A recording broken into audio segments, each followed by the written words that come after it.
नमस्कार दोस्तों, आप सभी का स्वागत है आपके अपने YouTube चैनल अशोक चावल एजुकेशन पर। दोस्तों, आज हम जिस पाठ्य योजना के साथ मिल रहे हैं वो है गृह विज्ञान यानी होम साइंस की पाठ्य योजना है और जिसका प्रकरण है विटामिन। तो दोस्तों, आज हम विटामिन जो हमारा प्रकरण है उसके विषय में बात करेंगे, इस पाठ्य योजना के बारे में बात करेंगे।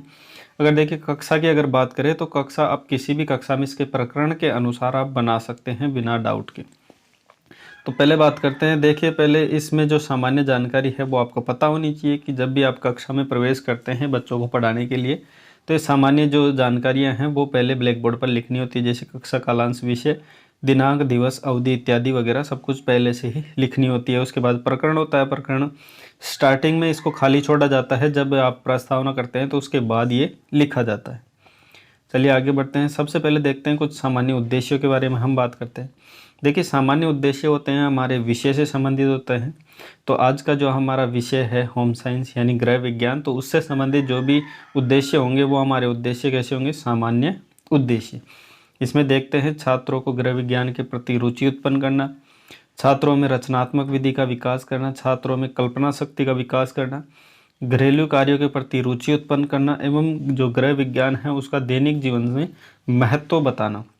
ये हो गए सामान्य उद्देश्य जो कि गृह विज्ञान से रिलेटेड है। उसके बाद देखिए विशिष्ट उद्देश्य। विशिष्ट उद्देश्य हमारे प्रकरण से संबंधित होते हैं, ये भी ध्यान रखना, ये प्रकरण से रिलेटेड होंगे उद्देश्य। जो देखिए पहले है छात्रों को दैनिक जीवन में उपयोग की जा रही भोजन का महत्व बताना एवं छात्रों में पोषक तत्वों कमी में होने वाले रोगों के बारे में बताना, बच्चों को विटामिन के बारे में बताना और विटामिन को बच्चे परिभाषित कर सके इस प्रकार बच्चे को जानकारी देना एवं विटामिन के महत्व को बताते हुए पोषक तत्वों का भी अध्ययन कर सकेंगे इस प्रकार के बच्चे में जानकारी देना। तो ये हो गए विशिष्ट उद्देश्य। उसके बाद देखिए सहायक सामग्री या फिर इसको शिक्षण सहायक सामग्री भी कह दिया जाता है। शिक्षण सहायक सामग्री क्या होती है कि जब छात्र अध्यापक अपनी विषय वस्तु जो बच्चों के सामने प्रस्तुत करता है तो कुछ चीज़ों की उसको सहायता लेनी होती है। वो चीज़ें जो सहायता के रूप में प्रयुक्त की जाती हैं वो ही सहायक सामग्री कहलाती है। जैसे चौक हो गया, डस्टर हो गया, लपेट फलक हो गया, संकेतिका एवं चार्ट पत्र। देखिए इसमें चार्ट पत्र का विशेष रोल होता है, विशेष महत्व होता है, तो ये चीज़ें आप जरूर इंगित करें। अब चार्ट पत्र को किस प्रकार इंगित करना है वो दिखा सकते हैं हम। इसमें मैंने छोटे रूप में आपको दिखा रखा है। हालांकि जब ये आप लेसन प्लान पढ़ाओगे तो इसमें आप ये चार्ट एक बड़े से चार्ट में 3, 4, 5, 10 या जितने भी आ सकते हैं उसमें चित्रों को, फलों के संबंधित चित्रों को वहाँ पे अंकित करके लेके आएँ ताकि बच्चों को समझने में और आपको समझाने में आसानी रहे। जैसे यहाँ पे है ये अंगूर है, ये आम वगैरह कुछ भी मान लीजिए, ये केले हैं, तो इत्यादि जो चित्र हैं ये मैंने स्पष्ट नहीं लिखा, वैसे ही समझाने के लिए बताया है। बाकी आप इस प्रकार आप एक चार्ट में लिख के लेके जाएं। उसके बाद देखिए हम करते हैं अब पूर्व ज्ञान। तो पूर्व ज्ञान प्रस्तावना से पहले पूर्व ज्ञान होता है कि बच्चों में हम जो भी आज विषय वस्तु पढ़ाने जा रहे हैं उससे संबंधित बच्चों में पूर्व ज्ञान कितना है ये जानना ही पूर्व ज्ञान कहलाता है। उसके बाद आते हैं प्रस्तावना पर। देखिए जो प्रस्तावना बिंदु होता है वो पाठ्य योजना का महत्वपूर्ण बिंदु माना जाता है। इसमें प्रश्न माध्यम से छात्र अध्यापक बच्चों से प्रश्न करता है और उत्तरों के माध्यम से अपने जो विषय वस्तु है या टॉपिक है या प्रकरण या शीर्षक उसको निकालता है। कुछ फलों के नाम बताइए। पहला जो प्रश्न छात्र अध्यापक करता है बच्चों से कि पहला कुछ फलों के नाम बताए, तो बच्चे उसमें बहुत से फलों के नाम बताएंगे। जैसे गाजर, पपीता, संतरा, टमाटर, नारंगी, अंगूर इत्यादि बहुत से फलों के नाम बताते हैं। इसके अलावा और भी बता सकते हैं, वो बच्चों पे डिपेंड है। दूसरा देखिए टमाटर, गाजर मुख्यतः कौन सा विटामिन पाया जाता है? तो इसमें विटामिन ए पाया जाता है गाजर एवं टमाटर इत्यादियों में। उसके बाद देखिए तीसरा प्रश्न देखिए विटामिन ए की कमी से कौन सा रोग होता है? तो विटामिन ए की कमी से रोग होता है वो रतौंधी रोग कहलाता है। उसके बाद देखिए चौथा प्रश्न है विटामिन ए के बारे में आप क्या क्या जानते हैं? क्या क्या से मतलब है बहुत कुछ जानकारियाँ बच्चों में होनी चाहिए इससे संबंधित, तो बच्चे संभावित उत्तर इसका दे पाएंगे। मतलब थोड़ी बहुत जानकारी है वो बता देंगे, नहीं है तो उसको समस्यात्मक रूप से बताने का प्रयास करते हैं। इसके बाद समस्यात्मक बच्चा होने लगता है तो फिर छात्र अध्यापक क्या करता है? उद्देश्य कथन करता है।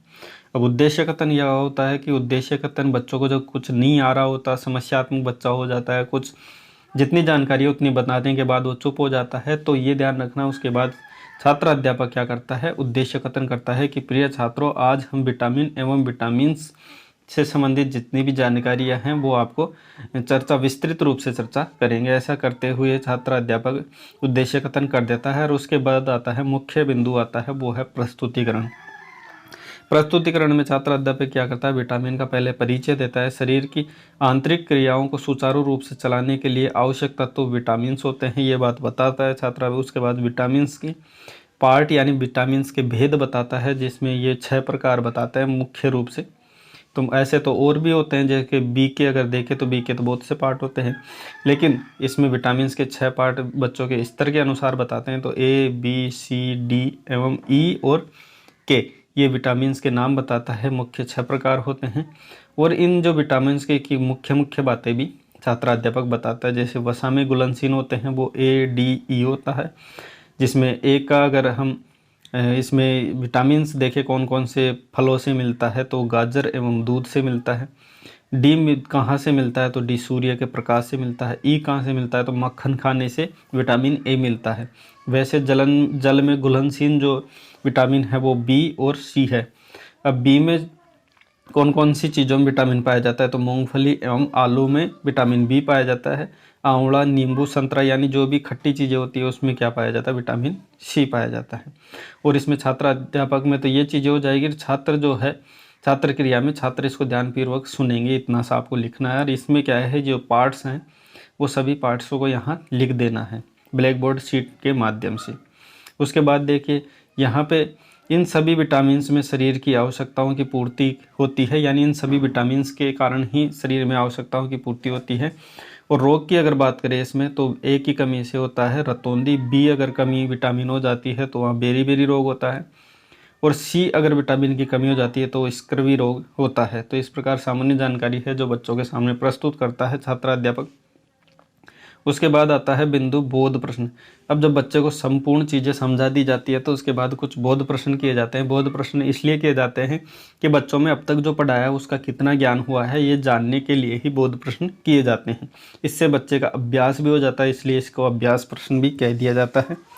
अब देखिए पहला प्रश्न, गाजर में कौन सा विटामिन होता है, तो बच्चा समझ गया है, विटामिन ए होता है। सूर्य के प्रकाश में कौन सा विटामिन होता है, तो विटामिन यहाँ पे डी है ना, थोड़ा स्पष्ट दिख नहीं रहा था। और अगर तीसरा प्रश्न पूछता है छात्र अध्यापक कि विटामिन ए की कमी से कौन सा रोग होता है, तो रतौंधी रोग होता है, जैसे कि इसमें पहले पूर्व में बता दिया गया है। अब देखिए मूल्यांकन प्रश्न पे आते हैं। देखिए मूल्यांकन प्रश्न बच्चों का संपूर्ण विषय वस्तु है उसकी जांच करने के लिए, इसमें मूल्यांकन के रूप में बच्चों का मूल्यांकन जांचने के लिए वो प्रश्न दिए जाते हैं। ये प्रश्न 4 से 5 प्रश्न हो सकते हैं और ये सभी प्रश्नों का स्तर है वो अति लघु उत्तरात्मक होना चाहिए, ज़्यादा बड़े प्रश्न इसमें नहीं होने चाहिए। जैसे इसमें सही एवं गलत का चयन करें तो इस प्रकार के प्रश्न है, जैसे सही जल में घुलनशील जो विटामिन है वो बी और सी है, क्या ये सही है, तो हाँ ये सही है। विटामिन ए है वो गाजर की कमी गाजर में नहीं पाया जाता है, ऐसा पूछा है कि विटामिन ए है गाजर में नहीं पाया जाता, तो ये गलत है क्योंकि विटामिन ए गाजर में पाया जाता है। सही उत्तर का चयन करें। तो इसमें तीसरा प्रश्न है विटामिन बी की कमी से कौन सा रोग होता है, तो बच्चा जवाब दे देगा बेरी, क्योंकि पूर्व में बच्चा पढ़ चुका है। उसके बाद देखिए विटामिन सी की कमी से कौन सा रोग होता है, तो स्कर्वी रोग होता है, वो बच्चा बता देगा। उसके बाद देखिए जो संपूर्ण विषय वस्तु बच्चों को पता चल जाती है, मूल्यांकन भी बच्चे का कर लिया जाता है। तो उसके बाद दिया जाता है गृह कार्य, जो कि अंतिम बिंदु होता है पाठ्य योजना का। इसमें ऐसा प्रश्न बच्चों के सामने रखना होता है जिसमें संपूर्ण विषय वस्तु आ जाए, ऐसा प्रश्न रखा जाता है। जिसमें पहला प्रश्न देखिए, इसमें विटामिन का संक्षिप्त विवरण यानी संक्षिप्त टिप्पणी कीजिए विटामिन्स पर। तो इसमें सभी चीज़ आ जाती है कि यहाँ पे विटामिन्स पर संक्षिप्त टिप्पणी है, तो विटामिन क्या होता है वो भी इसमें आ जाएगा, विटामिन के कितने पार्ट हैं और उनके क्या क्या उदाहरण हैं और कौन कौन सी चीज़ों से कौन कौन सा रोग होता है, तो संपूर्ण विटामिन्स की संक्षिप्तीकरण में आ जाता है। तो ये एक प्रश्न दिया जाता है। अगर इसमें नहीं आता है तो दूसरा प्रश्न भी इसमें दे सकते हैं, और मेरे हिसाब से एक प्रश्न काफ़ी होता है इसमें, अगर संपूर्ण चीज़ें इसमें आ जाती है तो दोस्तों आज की पाठ्य योजना तो यहीं समाप्त होती है। मिलते हैं नेक्स्ट पाठ्य योजना में। और दोस्तों इसकी पीडीएफ की लिंक है, जैसे कि मेरे पाठ्य योजना में बताता हूँ कि पीडीएफ की लिंक आपको डिस्क्रिप्शन में मिल जाती है, तो वहाँ से डाउनलोड करके इसको आप बना सकते हो। हमारा चैनल है अशोक चावला एजुकेशन हब, इसको आप बिना कहे लाइक कमेंट एंड शेयर ज़्यादा से ज़्यादा कर दिया करो बिना कहे। तो दोस्तों ऐसे ही नई रोचक पाठ्य योजना के साथ मिलते हैं। अभी के लिए धन्यवाद, मिलते हैं नेक्स्ट पाठ्य योजना में।